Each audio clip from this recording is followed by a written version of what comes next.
uma festa tradicional do São João de Caruaru. É mais uma coisa que acontece aqui em Caruaru durante o período junino. É a 33ª fogueira gigante que começou lá atrás com os integrantes da Rádio Difusora fazendo essa festa aqui. Essa congregação religiosa abraçou a praça, a comunidade e hoje essa festa bonita aí, que é tradicional já do São João de Caruaru, se repetindo pelo seu 33º ano. Muito feliz de estar hoje aqui, vendo as famílias, as crianças, mantendo viva essa tradição. Ela tem mais de 12 metros de altura, então realmente é uma fogueira considerável que vai queimar durante pelo menos aí a noite de hoje e o dia de amanhã. E a madeira proveniente de onde essa madeira? De poda de árvore, a gente junta durante o ano todo, a secretaria faz a poda das árvores e vai juntando e aí a gente monta a fogueira aqui do São João. Hoje é um dia de muita festa, estamos celebrando a festa de São Pedro. Teoricamente se celebra no domingo, mas hoje é o dia de São Pedro. Então, temos essa belíssima fogueira, que para nós representa de fato um símbolo de fé, de alegria, de esperança. E celebrando São Pedro, todos nós somos convidados a dar o nosso testemunho de cristãos. Então, que Deus abençoe a todos, paz e bem.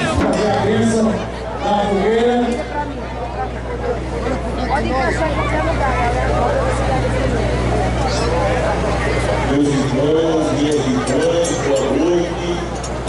Que dia especial, que noite feliz, onde nós vamos presenciar o acendimento da maior fogueira do mundo. E a palavra de Deus diz que devemos buscar primeiro o reino de Deus e tudo mais nos virá por acréscimo. Deus deve presente em primeiro lugar em nossa vida. Por isso, hoje, iniciamos esse nosso evento, com a celebração da Santa Missa aqui em nosso convento. E agora vamos todos testemunhar a bênção desta fogueira gigante.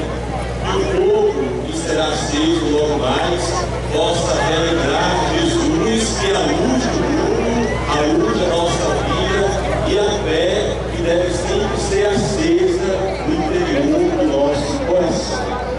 Em nome do Pai, e do Filho e do Espírito Santo. A nossa proteção está no nome do Senhor, que fez o céu e a terra.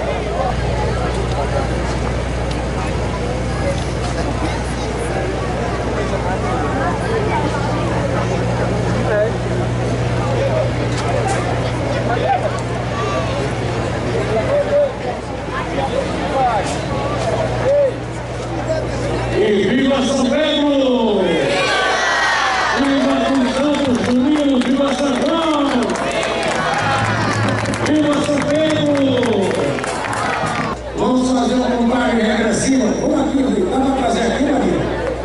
Dá para trazer aqui? Vamos aqui, vamos aqui. Vamos fazer uma contagem regressiva para a gente acender. A gente vai apertar esse botão. Espera aí, calma. Devagar.